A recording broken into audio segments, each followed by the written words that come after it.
Hello, everyone, and welcome to this Your Overseas Home webinar, Sunshine and Low Tax, Why Moving to Cyprus Makes Financial Sense. Firstly, let's give you the weather forecast for tomorrow morning. UK and Ireland, storm, wind blowing in rain and 100-mile-an-hour winds. The storm of the century, apparently. New York, if any Americans are here, -6, but at least sunny. Cyprus, 18 degrees and sunny. Outlook all next week, 20 degrees and sunny. So that's the sunshine element covered. Now let's talk about the tax and other financial matters. My name is Christopher Nye, content editor at Your Overseas Home, and I am delighted to be joined by Sybrand from Holborn Assets. Sybrand, tell me a bit about yourself and Holborn Assets, just to start off with. Thank you very much, Christopher. Thanks for inviting me to join you today. My name is Cyprus. I'm based in Cyprus. I'm a CFP professional and a regulated financial advisor. I work for Holborn in Cyprus. Holborn is a multi-award winning financial services company with over 25 years experience. We've got more than 250 investors worldwide. We operate in 18 countries. And we manage more than $2 billion of our clients' assets. Personally, I'm based in Paphos in Cyprus. I've been here for the last 5 years. In fact, earlier this month, on the 10th, was my 5-year anniversary. Lovely Paphos. Excellent. Okay, well, let's hope we can join you there. Today's session is going to be 30 minutes. And we have a presentation from Sybrand, and then we have plenty of time for your questions. So please put your questions into the questions tab on the right-hand side of your screen, just to get you, going with the questions or the, working the tech. Why don't you tell us, what are you looking to retire to Cyprus or to move to Cyprus or something else? It would just be a great idea to get a little bit of a sense of what people are aiming to achieve. So just put that into the questions tab on the right hand side. No one else can see it, just us. In fact, just me, I think. Okay, and then after Sybrand's presentation, we'll put some questions to him. So over to you. Thanks, Christopher. I thought what I would do is I would start off with discussing a little bit what are the main attractions for expats, especially UK and also from the US and the rest of the world to Cyprus. What makes Cyprus such a lovely place to live? If you go to the next slide, you'll find a little bit about me. As I mentioned before, my name is Cyprus. I'm a CFP professional. I have 25 years experience in the financial services industry, specializing in offshore investments. And I'm a regulated senior associate financial advisor with Holborn Assets in Cyprus. And as I mentioned before, we are a company with more than 25 years experience in expat financial advice, more than 250 advisors, and we have got more than $2 billion of our clients' money that we manage. Next slide, please, Christopher. And I think the key factors and attractions, which I'll quickly run through, is Cyprus has got an amazing climate. We have recently been going through just a wonderful Indian summer with beautiful days of 20, 21 degrees, no wind. The sea is like glass, and in the evenings are very mild as well. We've got a really wonderful quality of life. It's a very safe environment. It's a very warm and friendly and welcoming community. There's a large expat community already of UK residents, Scandinavians, South Africans, and it's a growing community in Cyprus. We are strategically located in the Eastern Mediterranean with easy access to countries all around us. It's just a hop and a jump 40-minute flight in Cairo, or you're in Tel Aviv, or you are in Athens. So from a retirement point of view, it's quite a nice spot. We're also quite centrally situated for when it comes to cruising, if that's your kind of thing. So a very, very nice place to live with a very nice Mediterranean culture. One of I think the key things that expats look at, people moving to Cyprus, is the fact that it's an English-speaking country, even though Greek is the main language, but most people can speak English. They drive on the correct side of the road. That's, of course, if you come from a UK or a UK colonial background. For our American friends, it is a bit different, obviously. There's very good infrastructure. We've got good roads, we've got good internet, we've got good healthcare, excellent schools. Really a nice place to come to. From an economic and business point of view, we've got low taxes. Corporate taxes are very low. We've got no inheritance taxes. It's a fairly entrepreneur-friendly environment. It's fairly easy to open a company. And there are different forms of companies as well. Trusts are regulated in our jurisdiction as well. Christopher, if you could go to the next slide. We've got flexible residency options. So there's options for retirement if you're retiring here, or if you are still working and you want to move to Cyprus. There's several different options when it comes to residency. You can become a permanent resident quite quickly, within 2 or 3 months. We, of course, are an ancient island. We've got amazing archaeological sites. There's great festivals coming on. There's a very vibrant local traditions and community, and of course, fantastic Mediterranean food. On the healthcare side, Cyprus is really wonderful if you compare it to the current situation in the UK. We've got a very, very good public health system. Easy to get an appointment. There's no waiting times. And just about everything is paid for. It really is a very well run public health system. And then, of course, we've got a very good and well-developed private healthcare system as well. Schooling, we've got several international schools dotted all over the island, doing either American or UK curriculum, Cyprus curriculum. We've also recently in Paphos, the American University of Beirut has opened a campus where you can get an American as well as a Mediterranean degree. We've also got UCLan based in Larnaca, where you can get both a Cypriot and a UK degree.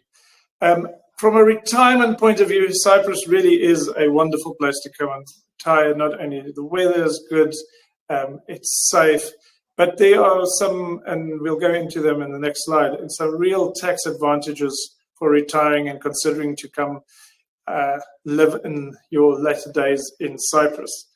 And some of the main tax advantages is that we've got very low personal income tax, ranging from between 0 and 35% is our maximum tax rate. The first 19,500 euros that you earn is tax-free. And this is, of course, if you are still working and earning a regular income. We have got no foreign dividends and interest tax if you are a non-domiciled resident in Cyprus. And this is a really big advantage. We have, if you are a pensioner, your pension gets taxed at, you've got a choice either at 5% flat rate, everything above the first 3,420, which is non-taxed. Alternatively, you can also decide to be taxed at the normal income tax rates. If you, as I mentioned, you can have non-dom status, and basically what that does is it exempts you from paying the defense contribution tax in Cyprus, which is basically a tax on dividends and interest and rental income. We've got fantastic tax if you're still earning a salary. We've got fantastic tax incentives where we've got a 50% exemption for any income over 100,000 euros a year for the first 17 years while while you have the non-dom status, and 20% exemption on to a maximum of €850 for lower incomes for the first 7 years. You can go to the next one for me, please. Corporate tax, as I've mentioned, is a flat rate of 12.5%, irrelevant. Doesn't matter how much money you make. The only tax you'll pay on is 12.5%. We have got no wealth tax, no inheritance tax, and no gift taxes.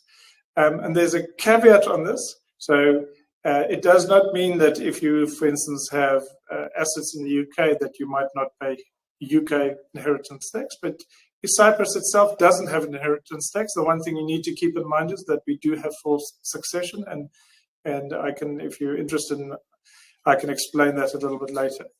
Cyprus has got double taxation treaties with more than 65 countries. This includes the UK and the US, so that you don't get taxed twice on the same income. Another advantage is we've got a reduced VAT rate on properties of 5%. Normal tax VAT rate is 90%. If it's on your primary property, and it's on the first 200 square meters. If it's bigger than that, then the rest would be taxed at 90%. There is no capital gains tax for non-dom residents in Cyprus. However, if you stay for longer than 17 years and you become a domicile tax resident in Cyprus, then there is capital gains tax on immovable property in Cyprus. As I mentioned before, Cyprus is a really tax-friendly environment, provided that you've structured your tax affairs in such a way to make maximum benefit of the exemptions that are available. And as a retiree, non-dom status can be very beneficial for you if you decide to move to our lovely island. Next slide for me, please. There you've got my information, how you can contact me. And Christopher, over to you. If there's any questions, I'll be more than happy to try and answer them. Excellent, thank you. So lots to think about there. We haven't had many questions in. Peter has told us that he's aiming to retire to Cyprus, so that's great. We've covered quite a lot on retirement.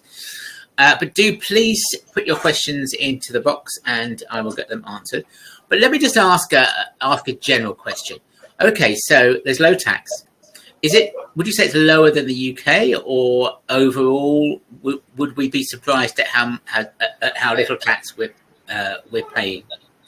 Well, provided that you structure your affairs correctly, you can put yourself in a situation where you pay very little or no tax. And generally, the income tax rates for income earners, so people who are still working in Cyprus, is about 10% lower than what they are. The equivalent rates would be in the UK. But with a non-dom status, you can, and if you're earning a pension, for instance, you can bring your income tax right down to as little as 5% on your total income, your retirement income. And that includes your state pension from the UK. It all gets taxed in Cyprus, and it's regulated by the joint tax agreement between Cyprus and the UK. Okay. Let me just ask, do the same rules apply, more or less, and can you work for Americans moving to Cyprus? Yes, absolutely. So same rules will apply. Once you become a tax resident in Cyprus, you get taxed on your worldwide income in Cyprus. Now, similar in the UK and in the US, if you keep fixed assets in the US or in the UK, those assets generally get taxed in the UK for capital gains tax or inheritance tax, but you don't get taxed again in Cyprus. So if you've got income coming from the outside of Cyprus, that can be completely tax free, provided that you've done the work outside of Cyprus, and that's the same for the UK and the US. And If you were earning dividends or interest on investments that were outside of Cyprus for the first 17 years while you have non-dom status, that will also be entirely tax-free, both for UK and US residents. Okay, so thinking about Peter and his retirement in Cyprus. Now, one thing that we get in the UK is for certain pensions. I think for most people, you get or you are allowed to take a lump sum. So you can take 25% of your pension pot tax free. Is it tax free if I've already moved to Cyprus?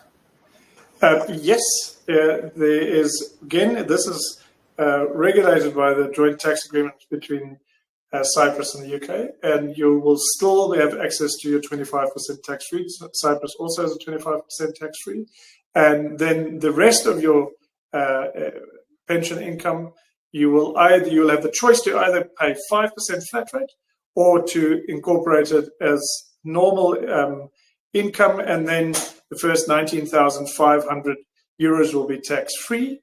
And thereafter, it will be on the sliding scale of either 20%, 25 or 30%.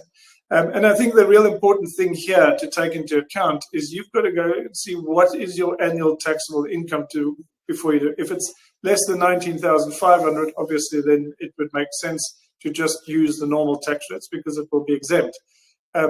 But hopefully your taxable income, your pension income will be more than that on a yearly basis. And then the 5% is a really big benefit.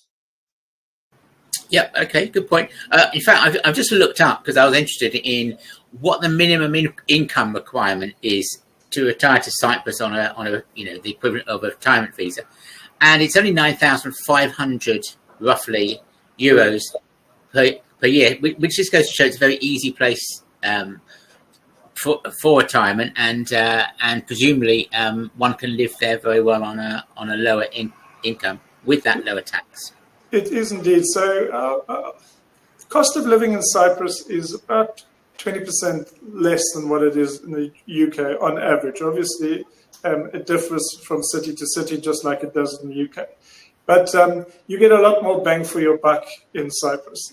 I think it's a really attractive option for anybody in the UK and in most states in the US as well, looking to retire in a place where you want to maximize the purchasing power of your retirement money. We have not only a safe environment, but a really cost-effective one. And I think if you move from the UK, it's one of the first things that a lot of expats comment on is how much cheaper it is to live in Cyprus than what it is in the UK, for instance. Yeah. And you also get, I believe I'm right in saying, but you'll correct me if I'm wrong, British retirees still get the pension triple lock from the government. Yes, that's correct. Because we don't if we retire to some places like Australia or Canada, but we do that. Okay, let me ask you about inheritance tax. I mean, obviously we're looking way in the future, but tell us what happens about inheritance tax. So this is a very important point, especially if for UK residents thinking of retiring to Cyprus, and the same would be relevant for US citizens as well, is that if you move to Cyprus to come and retire and you pass away, there's a few things that you need to keep in mind. If you still have assets in the UK, those assets will attract inheritance tax in the UK, regardless of how long you've lived in Cyprus. Also, in Cyprus, we have a thing called forced inheritance. And that basically what it is that you get prescribed inheritance. You can't just bequeath your estate or your assets to whoever you want to. There are certain rules which you have to apply to, which specify specifically who may or may not inherit and what percentages they must inherit. Now, there is a way around it.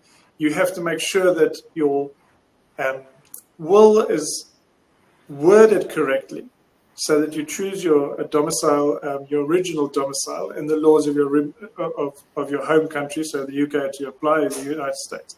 But it's very important because a lot of people come to Cyprus and they retire and they get told there's no inheritance tax in Cyprus it's wonderful and fantastic, but then they've got an investment property in the UK, or they own a company or something like that.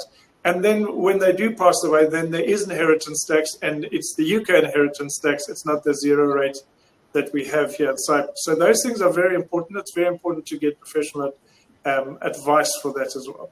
If you're planning on coming here, my advice would be if your plan is to come permanently to Cyprus and to retire, is then to divest all your assets in the UK. And in that scenario, there would be no inheritance tax in Cyprus. And then another interesting thing is also you can make donations in Cyprus to family members up until the third degree without any tax implications. So as long as you structure it correctly, it can be very beneficial to be in Cyprus and retire here.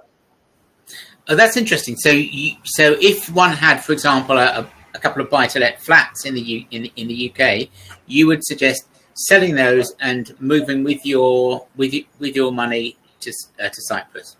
Yes, if inheritance tax, if you're looking at saving inheritance tax, yes, I would, because if you kept those properties and you passed away, those properties would incur inheritance tax in the UK. Obviously, there's the minimum thresholds that you have to overcome. But above the threshold, you are going to incur inheritance tax. But if you sold those properties and maybe bought properties in Cyprus or invested the money in Cyprus or offshore, that would not incur inheritance tax if you passed away in Cyprus. Okay, great. Thank you. What about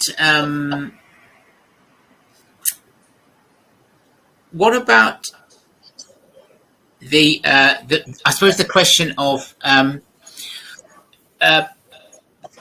people take sort of international pensions such as SIPs. Is that something that you would advise taking them out of those, or would you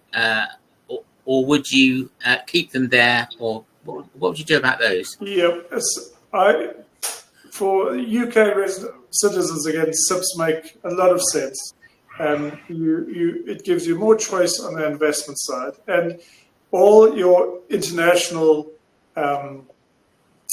pensions, if you're a Cyprus tax resident, are taxed in Cyprus.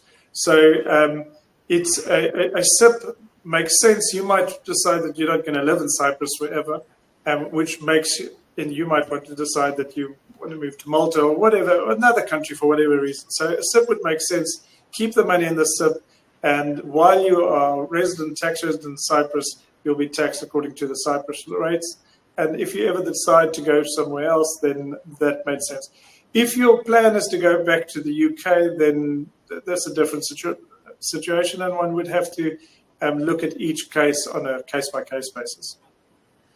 Yes, I think there is. I think a lot of people plan on retiring out to another country, but when they get quite a lot older, and their kids. I mean, this happened to my parents-in-law. Eventually, the kids said, "Parents, please come back." So, if you're planning on going back to the UK or the US, would you advise arranging affairs differently from if you're definitely burning all your boats and you're moving there permanently? It depends. I mean, it depends on how long you're planning on staying. Sure. The thing that you've got to understand is if you eventually go back and you become tax resident in the UK again, then you get taxed on your worldwide assets in the UK again, and UK law, tax law, and inheritance law will then apply again to your worldwide assets, and you might get into a situation that you will have assets which would not have incurred inheritance tax before, but now, because you've moved back to the UK, will be falling within the UK net again. And before you make any of those choices, it would be very important to sit down an individual, get some professional advice, and have a look, see what the implications for your personal situation is, because, of course, it differs from person to person. Okay. Now, we've talked a lot about retirement. What about those who are planning on coming to Cyprus who are much younger, still working, perhaps for an international company, perhaps claiming a golden visa, which I know there's there's has a pretty good visa. I get confused as to whether they're still allowing a residential investment. So, yeah, go on. So recently, we've had some changes on our golden visa regime. In the past, we had two options. You could either acquire a passport by making an investment of 2 million euros. That has fallen away. Currently, you can get permanent residency by acquiring qualifying property. There's some options in company shares as well, but most people go the property route. So if you buy a property in Cyprus for 300,000 or more, which qualifies for the residency, it takes that you can, within about 3 months, you can become a permanent resident. There's a major caveat here that this does not allow you to work, and so it's not a work permit. Since Brexit, UK citizens, and obviously US citizens would be similar, are now seen as third country nationals, and you previously, as a member of an EU state, you could come to Cyprus and you could come and work in Cyprus. Now you actually have to apply for a work permit, and a residency by a property investment does not give you the right to work in Cyprus. However, you can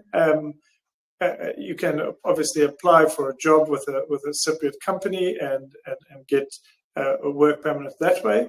Alternatively, you can start a company in Cyprus. You can work for your own company if you've come through the residency by investment scheme. It's a very popular scheme. It gives you a residency in the EU, and of course, Cyprus. Just recently, our president made an announcement about 4 or 5 days ago that Cyprus is in the final stages of joining the Schengen region.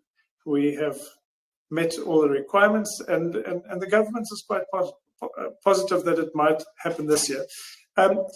Alternatively, for people who also younger people who want to come to Cyprus and move their businesses, you can do. There's an investment scheme where you can invest in a Cyprus company. It's a foreign-owned entity. It gets registered as a foreign-owned entity. And if I remember, they've just changed the contributions about 200,000 euros. And then you automatically get residency in Cyprus. And you can, if you employ up to 13 people who are non-residents, can then also come to Cyprus. And then, of course, we have the family reunification law in the EU, which means that you can bring your family in most cases as well. So Cyprus, from a business point of view, if you're opening your own company, you've got the really good flat income tax rate of 12.5%, and you can pay, because when you become a tax resident in Cyprus, we don't have, as a non-dom, you don't have tax on dividends for the first 17 and a half years. So you could pay yourself a dividend instead of a salary and quite comfortably pay very little to no income tax on your income in Cyprus. Okay, great. I suppose a last question. If you can get an EU passport, such as an Irish passport, does that have advantages, or is there no great advantage on UK or US passport? Yes, absolutely. There's several advantages. Obviously, if you've got an Irish passport, you come to Cyprus as an EU citizen, and you have all the advantages and all the rights that an EU citizen would have with any of the EU countries. So you can come, you can stay, you can work. You don't have to apply for a work permit. And of course, it makes travel a little bit easier because